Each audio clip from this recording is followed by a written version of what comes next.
I think that it's a good thing to look at religion, you know, from a science perspective. However, when you're religious, you don't really look at religion from a science perspective. Because if you look at religion from a science perspective and you are religious, while you're in the religion and practicing the religion and being religious, then you don't really see the religion. You don't see it the same way. I'm interested.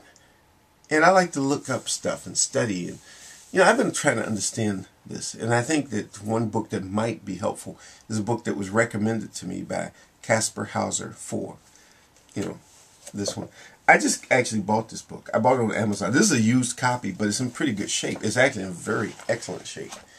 And it costs like about 1/3 the cost of what it normally would cost. So I actually got this book. So I want to read it. It's called Why God Won't Go Away. Brain Science and the Biology of Belief. This seems like a very interesting book. So I'm going to read this book. I always like books that sort of go into that. I have another book called Religion Explained, which is, it was done by people who are researching this whole thing about, why are we religious? What is this? Looking at it from a scientific perspective. It's very interesting stuff to get into. To try to look at religion from that perspective and to be really objective about it. I think that, unfortunately, there are some people who aren't really objective about this. They're just emotional. People who don't like religion and they just get emotional. And so all they do is hurl insults at people. I have a problem with that part. When people do that. The researchers here, however, who are looking at this stuff, they aren't doing that.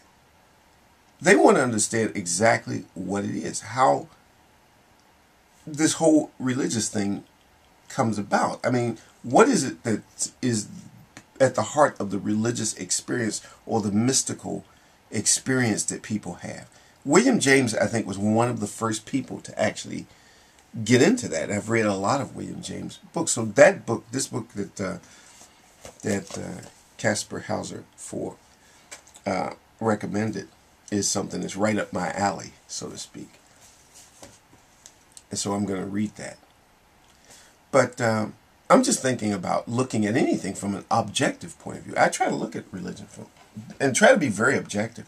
That's why I think one of the things you will not find me doing is sit around insulting people for being religious.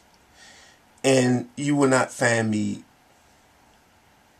ridiculing people. I don't think you can talk people out of things any more than they can talk you out of things.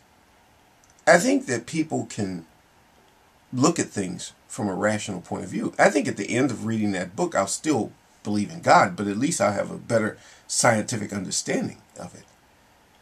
I've read other books that kind of approach that. I've read William James books, but William James stuff was written a long time ago, although William James his stuff is still just as lively to me as it was back then. And William James lived more than 100 years ago. In fact, this year is like the 100th anniversary of when he died. He died in 1910.